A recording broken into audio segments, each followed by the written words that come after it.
So guys हम लोग पहुंच चुके हैं डगशाई में और यहाँ का ग्रेवयार्ड अब हम आपको दिखाने वाले हैं थोड़ी देर में। और काफ़ी नहीं बहुत ज़्यादा ब्यूटीफुल जगह है ये। उसके बारे में मैंने काफ़ी सारी बातें सुनी है जो आपको भी बताएंगे और दिखाते हैं वो कितना। या भूतिया तो नहीं है ना? तो जाके ही पता चलेगा। तुझसे बड़ा नहीं हो सकता लेकिन। नहीं, एक भूतनी के साथ रहना है तो मुझसे बड़ा तो कोई नहीं हो सकता। तो अगर आपको बुक्स पढ़ने का शौक है, रीडिंग का शौक है, नोवेल पढ़ने का शौक है तो this is the best place, क्योंकि यहाँ पर इतनी शांति है कि आपको बाहर से कोई भी जो आवाज़ है वो डिस्टर्ब नहीं कर सकती। तो आप आराम से यहाँ पर बैठ के पढ़ सकते हैं। अगर आप वर्किंग हैं तो आप अपना काम कर सकते हैं। यार सौरभ प्लीज रेडी हो जा जल्दी। ये सौरभ इतना टाइम तो नहीं लगता, मुझे ऐसा लगता था यार होने में। आई एम सो सॉरी आपके साथ रह के ना मैं भी ऐसे ही हो गया हूँ। खैर, welcome to yet another episode of my days at Chester Hills. तो आज थोड़ा सा लेट हो गया हूँ तैयार होने में, क्योंकि भाई साहब दाढ़ी गायब करनी थी एंड फाइनली मेरा जो वो व्रत था दाढ़ी ना कटवाने का वो ओवर हो गया है चेस्टर हिल्स आकर। और होगा भी क्यों नहीं, मैं भी चाहता हूँ यार इतनी ब्यूटीफुल जगह जा रहा हूँ तो थोड़ा अच्छा बनकर जाऊँ। एंड अच्छे से याद आया, आज की जो प्लेस होने वाली है बहुत अच्छी है और उससे भी अच्छा है वहाँ का एटमॉस्फेयर। आज मौसम बहुत सुंदर है एंड आज की जगह पे जाके आपको ऐसा लगेगा कि आप बादलों पे आ गए हैं। तो अगर आप भी बादलों को छूना चाहते हैं, बादलों पे चलना चाहते हैं तो ये प्लेस आपके लिए है। हिस्ट्री से रिलेटेड भी काफ़ी सारी बातें हैं यहाँ पर जो हम आपको बताएंगे। खैर, चेस्टर हिल से ज़्यादा दूर नहीं है तो हमें भी ज़्यादा टाइम लगेगा नहीं एंड रोड भी काफ़ी ब्यूटीफुल है। तो अब शुरू करते हैं आज का हमारा ये सफ़रनामा एंड दिखाते हैं कि आज हम कहाँ जाने वाले हैं। तो दीपिका चलो चलते हैं, आप आ जाना ऊपर, मैं निकल रहा हूँ, ठीक है? बाय।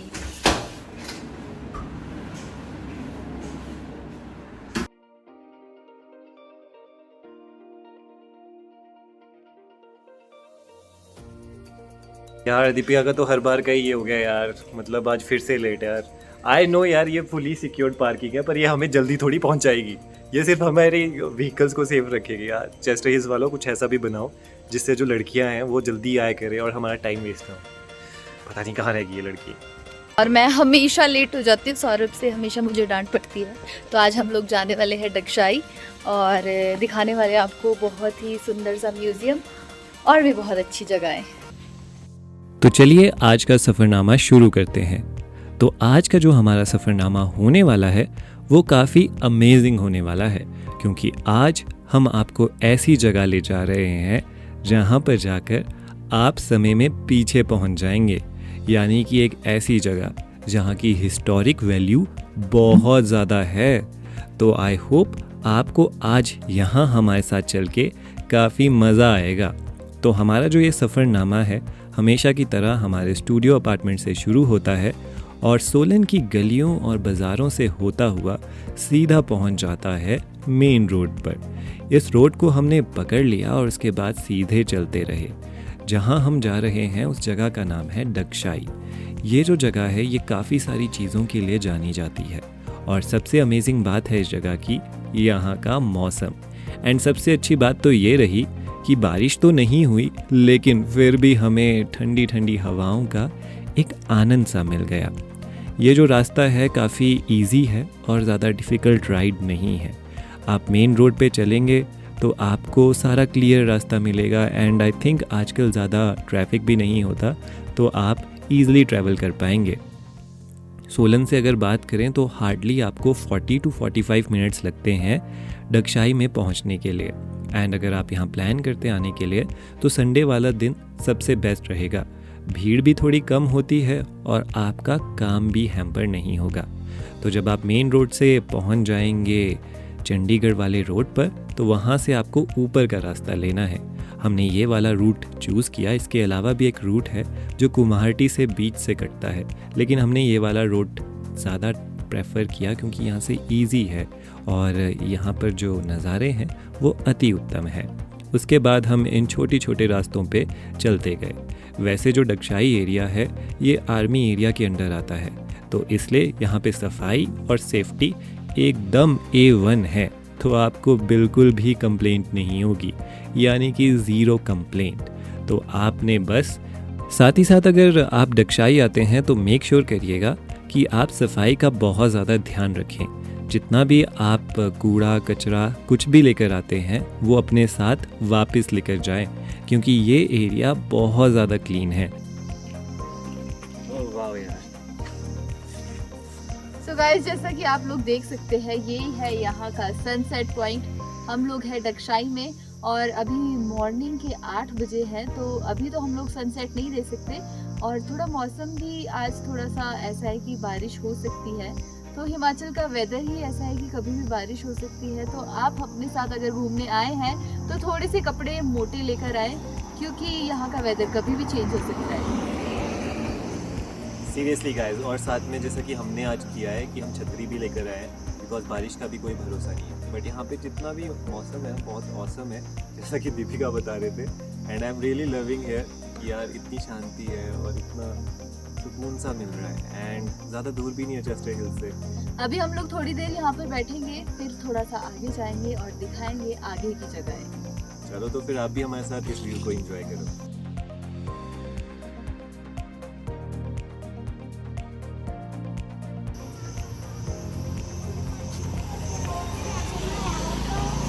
जैसे कि आप लोग देख रहे हैं कि यहाँ पर जितने भी टूरिस्ट लोग हैं, वो अगर आप यहाँ पर आते हो तो जितना भी आप कूड़ा लेकर आए हैं तो हमेशा साथ में लेकर जाएं। अगर आप घर पे हैं तो क्या आप अपना जो कूड़ा है वो कहीं पर फेंक सकते नहीं, आप हमेशा डस्टबिन में डालते हैं। तो नेचर भी वैसा ही है, नेचर भी आपका घर जैसा ही है। तो जो भी सामान आप लेकर आ रहे हैं वो आप अपना लेकर जाएं, कहीं डस्टबिन में डाल दें, एटलीस्ट ऐसे गंद ना डालें आप कहीं पर भी। Seriously I agree with Deepika, because हम लोग सब रिस्पॉन्सिबल हैं, सब समझदार हैं, बट ऐसी हरकतों से लगता है कि हमें नहीं पता कि क्या करना चाहिए। बट आई रियली वांट कि आप भी रिस्पॉन्सिबल बने, क्योंकि ये जो हिमाचल है ये सिर्फ किसी हिमाचली का नहीं बल्कि पूरे इंडिया का है। सो वी वांट कि जब भी आप यहाँ पे आए अपने घर की तरह। तो ये जो रास्ता है ये एकमात्र रास्ता है ग्रेवयार्ड तक पहुंचने का। तो आप यहाँ आ सकते हैं और आप आराम से टेंशन फ्री होके यहाँ जा सकते हैं, क्योंकि यहाँ पे आपको कोई रोकेगा नहीं और एज सच कोई प्रॉब्लम भी नहीं है जाने के लिए। लेकिन बस ये ध्यान रखिएगा कि आप रास्ते में भटके ना, और जो दीपिका और सौरभ ने आपको रास्ता बताया है आज उस पे ही चलते जाना है और फिर एंजॉय करना है इस अमेजिंग से व्यू को। सो गाइज, हम लोग पहुंच चुके हैं डगशाई में और यहाँ का ग्रेवयार्ड अब हम आपको दिखाने वाले हैं थोड़ी देर में। और काफ़ी बहुत ज़्यादा ब्यूटीफुल जगह है ये, और चलते हैं नीचे। हाँ चलो, तो फिर अभी हम लोग ग्रेवयार्ड जा रहे हैं। उसके बारे में मैंने काफ़ी सारी बातें सुनी है जो आपको भी बताएंगे और दिखाते हैं वो कितना। या भूतिया तो नहीं है ना? तो जाके ही पता चलेगा। तुझसे बड़ा नहीं हो सकता, लेकिन नहीं, एक भूतनी के साथ रहना है तो मुझसे बड़ा तो कोई नहीं हो सकता। खैर चलो आगे चलते हैं और आपको दिखाते हैं कि ये ग्रेवयार्ड कैसे दिखता है। तो अब आपको क्या करना है, यहाँ से ये जो कच्चा रास्ता आपको दिख रहा है, जो पैदल हम जहाँ जा रहे हैं उस रास्ते को पकड़ लेना है। धीरे धीरे चलते जाना है, ज़्यादा टेंशन नहीं लेनी है क्योंकि ज़्यादा टाइम नहीं लगेगा रोड से नीचे तक पहुँचने के लिए। काफ़ी क्लीन रोड है, काफ़ी साफ़ रास्ता है। हाँ, थोड़ा कच्चा है, इसलिए आप ऐसा मत करिएगा कि यहाँ नीचे अपनी व्हीकल उतार दे, ना जीना, उसे ऊपर ही रहने दीजिएगा और ये जो आराम से 15 सेकंड की वॉक है उसे तय करिएगा, जैसे कि हम लोगों ने गप्पों में निकाल दी। एंड आप भी गप्पे मारते हुए यहाँ तक पहुँच सकते हैं। ये जो ग्रेवयार्ड है बहुत ज़्यादा पुराना है। ये बनाया गया था ब्रिटिशर्स द्वारा, खासकर एक बहुत ही पुराने मेजर थे जिनका नाम है जॉर्ज वेस्टन। तो उनकी जो कहानी है वो मैं आपको आगे चलकर बताऊंगा कि वो क्या कहानी है और उन्हें ये ग्रेवयार्ड क्यों बनाया था। लेकिन इस ग्रेवयार्ड में जब आप आते हैं तो आप आराम से आइएगा, परेशान नहीं होगा। और जैसा कि हमने आपको पहले भी बताया है काफ़ी सारे एपिसोड में कि यहाँ पे आपने गंदगी नहीं डालनी है, सफाई रखनी है, बिकॉज़ वी वांट कि हमारा जो इन्वायरमेंट है, यहाँ के जो इतने अमेजिंग टूरिस्ट स्पॉट है, उसका हम ख्याल रख सके। तो इस ग्रेवयार्ड को भी हमने ऐसा ही रखना है। इवन दो हमने ये देखा कि काफ़ी जगह कचरा गिरा गया था, तो वो हमें अच्छा नहीं लगा। इसीलिए वी वांट कि आप भी ऐसा ना करें, हम भी ऐसा नहीं करते हैं, एंड आगे चल के भी यहाँ पे ये सब नहीं होना चाहिए। इट इज़ ऑल अबाउट कि हमारा जो हिमाचल है, ये जो ब्यूटीफुल सा डगशाई है, ये जो ब्यूटीफुल सा ग्रेवयार्ड है, ये हमेशा ऐसे ही सबके लिए खूबसूरत सा बना रहे, है ना जी। तो चलिए अब आपको यहाँ के अमेजिंग व्यू का दर्शन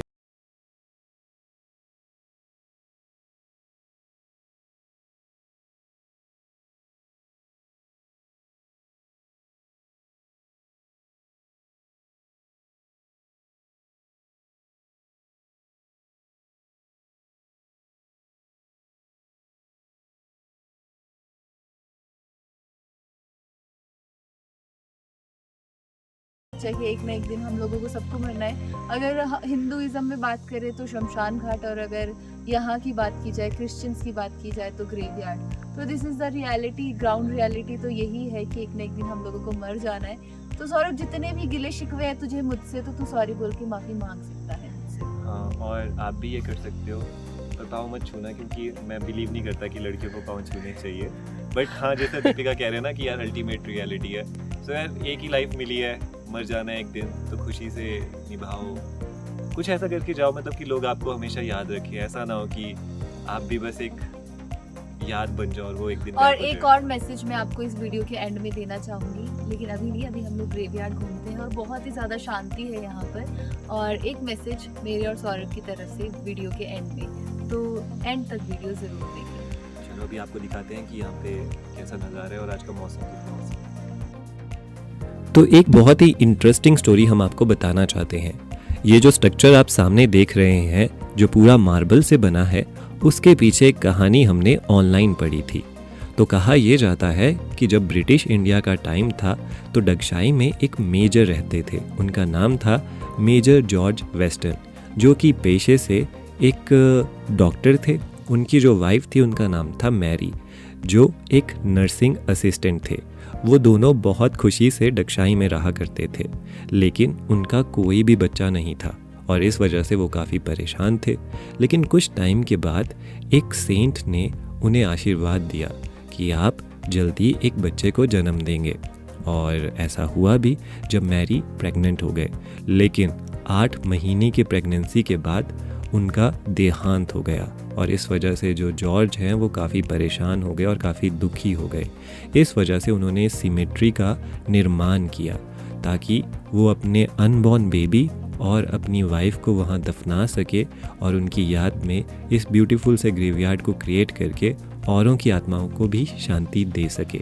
लेकिन कुछ टाइम बाद ऐसा हुआ कि यहाँ पे लोगों को एक अलग सा ही मिथ हो गया कि अगर वो इस स्ट्रक्चर में से मार्बल निकालेंगे तो उन्हें बेबी बॉय होगा, और इस वजह से जितनी भी पूरी मूर्ति थी वो धीरे धीरे करके डिस्ट्रॉय होने लग गई। इसी वजह से इस स्ट्रक्चर को इस कैबिनेट में रखा गया है ताकि लोग इसके ऊपर हाथ ना मारे और इसे डिस्ट्रॉय ना करें। तो ये एक बहुत ही इंटरेस्टिंग सी कहानी है। ये जो ग्रेवयार्ड है वैसे ज़्यादा दूर भी नहीं है, यहाँ पे आप आइएगा और यहाँ के मौसम और नज़ारे का बहुत सारे अच्छे तरीक़ों से मज़ा लीजिएगा। हाँ, बट हम आपको यही रिकमेंड करेंगे कि आप सफाई का थोड़ा ध्यान रखें, क्योंकि यहाँ पर काफ़ी जगहों पे हमने ये भी नोटिस किया कि बहुत सारा कचरा फेंका हुआ है। बहुत सारे टूरिस्ट आते हैं, बहुत सारा यूथ आता है जो यहाँ पे कचरा फेंक कर चला जाता है, जो कि बिल्कुल भी अच्छी बात नहीं है। अगर हम चाहते हैं कि ये प्लेस सभी घूमें और सबको मज़ा आए यहाँ आने का, तो उसके लिए हमारी एक छोटी सी ड्यूटी है, और वो है इस जगह को साफ़ रखने की। तो जैसा कि हम आपको बता रहे थे कि ये ग्रेवयार्ड आपको डेफिनेटली आना चाहिए घूमने के लिए, क्योंकि यहाँ पे इतनी सारी बातें हैं हिस्ट्री को जानने के लिए जो शायद आपको बहुत एक तिनका भर सा एहसास दिला देगी कि कितने लोग इंडिया में आए थे इसकी खूबसूरती के लिए और कितने दीवाने थे। इस ग्रेवयार्ड के पीछे काफ़ी सारी कहानियाँ हैं। बहुत बार तो मैंने ये भी सुना है कि यहाँ पे हॉरर स्टोरीज़ काफ़ी फेमस है, यानी कि काफ़ी लोगों ने यहाँ पे भूत देखा है। अब वो भूत अंग्रेज़ों का है या हिंदुस्तानियों का, ये किसी को नहीं पता, लेकिन भूत तो है। खैर, हमने तो भूत को नहीं देखा, एक दूसरे को ही भूत मानकर स्लो मोशन में हम यहाँ घूमते रहे। स्लो मोशन बनाने का यहाँ पे बड़ा मज़ा आया यार, क्योंकि इतनी सारी प्रकृति, इतनी सारी धुंध, और इस धुंध में लहराते हुए हमारे बाल, और ऊपर से स्लो मोशन वाली वॉक, इसका तो आनंद ही कुछ और है। वैसे बीच में हम लोग बैठ भी गए थोड़ी देर के लिए कि यार अब थोड़ा रेस्ट करते हैं, नज़ारों का मज़ा लेते हैं, क्या पता हमें कुछ और कहानियाँ भी मिल जाए। एंड सर्च करते हुए ऑनलाइन हमें ये पता चला है कि बहुत सारे अंग्रेज़ों को जब यहाँ दफनाया गया था तो बहुत सारे अंग्रेज़ों को उनके घर पे उनके भूत दिखाई देने लग गए थे। अब ये बात कहाँ तक सच है ये तो पता नहीं, ये मैंने ऑनलाइन पढ़ी थी, पर हु नोस, है ना।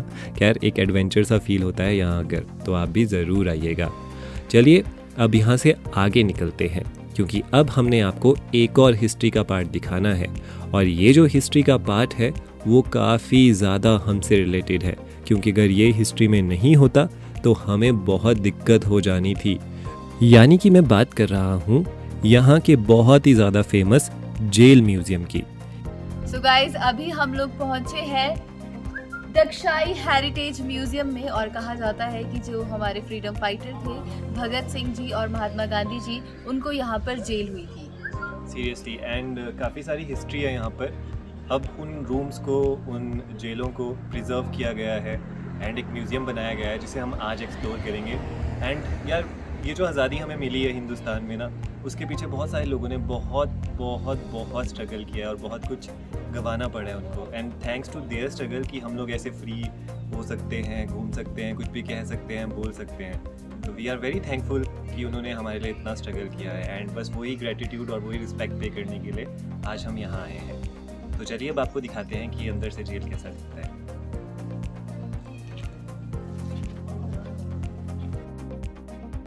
तो यहाँ का ये एक बहुत ही फेमस पॉइंट है, यानी कि हेरिटेज जेल म्यूज़ियम। यहाँ पे आपको आना तो ज़रूर बनता है, क्योंकि ये इंडिया का सिर्फ दूसरा ऐसा जेल है जो म्यूज़ियम में कन्वर्ट किया गया है। इसके अलावा अंडमान और निकोबार में ही एक ऐसा म्यूज़ियम है जो पहले जेल हुआ करता था। तो ये जो जेल है ये टी शेप्ड का बिल्ड हुआ है, यानी टी शेप की ये बिल्डिंग है। साथ ही साथ इसे बिल्ड किया गया था 1847 में, और इसमें 54 टाइनी सेल्स हैं। और कहा जाता ये है कि ये जो म्यूज़ियम है ये पहले जब जेल हुआ करता था तो यहाँ पे बहुत सारे लोगों को पनिशमेंट दी गई थी। बहुत सारे ऐसे बड़े बड़े स्वतंत्रता सेनानी थे जिन्हें यहाँ कैद किया गया था, ताकि वो देश को जागरूक ना कर सके अंग्रेज़ों के खिलाफ लड़ाई करने के लिए। और इस वजह से ये जेल एक ऐसा पॉइंट बन गया था जहाँ पे सज़ा दी जाती थी सारे फ्रीडम फाइटर्स को। कहा तो ये भी जाता है जो हमारे गांधी जी हैं और जो भगत सिंह जी है उन्हें भी यहाँ पे जेल हुआ करती थी। ये जो 54 सेल का म्यूज़ियम है अब, और पहले 54 मैक्सिमम सिक्योरिटी सेल्स यहाँ होते थे, तो उसमें से माना जाता है जो 16 सेल्स होते थे वो सीवियर पनिशमेंट के लिए बनाए गए थे, जहाँ पर ना वेंटिलेशन प्रॉपर थी और ना ही कोई लाइट थी। वैसे इसके बारे में इतना डिटेल में नहीं दिया गया है, जो भी विकिपीडिया में कहा गया था वो मैंने आपके साथ शेयर करी है। और आई होप आप यहाँ पे आएंगे और एक बार थैंक यू करेंगे उन लोगों का जिन्होंने अपनी जान भी दे दी इस देश के लिए।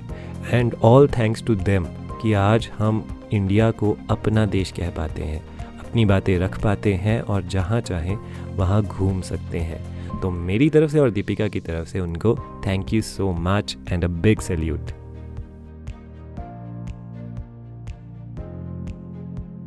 तो अभी आप लोगों ने देखी यहाँ की सबसे पुरानी जेल। अब हम लोग जाने वाले हैं वापस चेस्टर हिल्स अपने अपार्टमेंट्स में। तो काफ़ी थक गए हम लोग, जाकर हम लोग लंच करेंगे, बहुत भूख लग रही है। तो लंच यही करेंगे कि वहीं करेंगे, डिसाइड करते हैं अगर रास्ते में कुछ बढ़िया मिल गया, क्योंकि मैंने सुना है कि चेस्टर हिल के रास्ते में बहुत सारे अमेजिंग ईटिंग पॉइंट है, तो उसे भी एक्सप्लोर करेंगे, आपको भी दिखाएंगे। एंड आज काफ़ी मज़ा आया जैसा कि दीपिका ने बताया। एंड आज का जो मौसम था भाई साहब बहुत ही ब्यूटीफुल था। I agree with Deepika. And अब चलते हैं ना दीपिका, लेट हो जाएंगे वरना। जी चलो। तो अब तो हमें यहाँ से निकलना पड़ेगा, क्योंकि काफ़ी देर भी हो गई है एंड काफ़ी भूख भी लग रही है। एंड हमने तो ये डिसाइड किया है कि आज हम वो सारे ईटिंग पॉइंट्स पे खाना खाएंगे जो चेस्टर हिल्स के आसपास हैं, क्योंकि चेस्टर हिल्स के आसपास बहुत सारे ऐसे ईटिंग पॉइंट्स हैं जहाँ पे आप तरह तरह का खाना खा सकते हैं। एंड हमें कभी मौका मिला तो आप अगर यहाँ आते हैं तो आपको हम डेफिनेटली पार्टी देंगे अपनी तरफ से। अभी हम लोग पहुंच चुके हैं वापस अपने अपार्टमेंट में और बहुत थक गए हम लोग। काफ़ी अच्छा था और काफ़ी सही था डक्षाय। हाँ। एंड अब देखते हैं आज का क्या।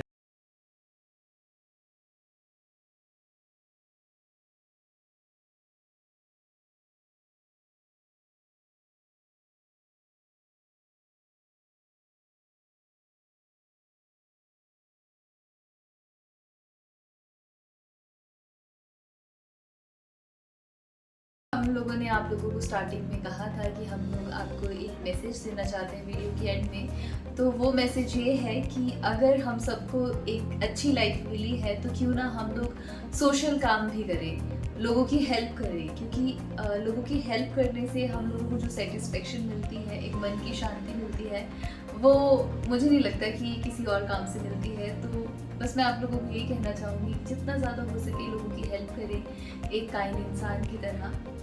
बस I totally agree with Deepika. Deepika ने बहुत सही कहा कि हम लोगों को औरों की मदद करनी चाहिए। जैसा कि हमने एपिसोड की स्टार्टिंग में भी कहा था कि यार एक ही लाइफ है आपके पास, तो उसे वर्थ वाइल बनाने के लिए औरों की मदद करें। And thanks to all the people around here. इतने टफ टाइम में कोरोना चल रहा है, आप एक दूसरे की हेल्प कर रहे हैं, उससे दिखाया जा सकता है कि यार इंसानियत अभी भी है। एंड आई रियली वांट कि आप इसे कंटिन्यू रखें और लोगों की हेल्प करें। And thanks to Chester Hills कि ये मैसेज हम आप तक पहुंचा पा रहे हैं, आपको बता पा रहे हैं। एंड आज के एपिसोड में बस इतना ही। हम लोगों को काफ़ी मज़ा आया, बहुत सुंदर जगह थी, बहुत हमने इंजॉय किया। And one of the favourite episode होगा हमारा ये, क्योंकि मौसम आज का बहुत औसम था। एग्री? तो चलिए अब चलते हैं हम लोग यहाँ से।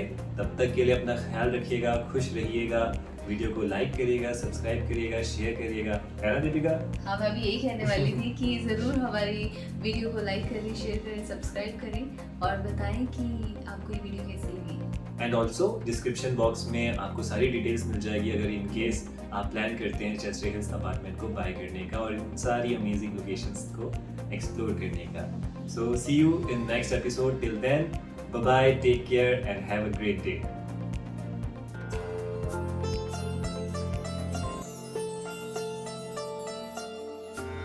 वाओ, कितना अमेजिंग ये अपार्टमेंट है।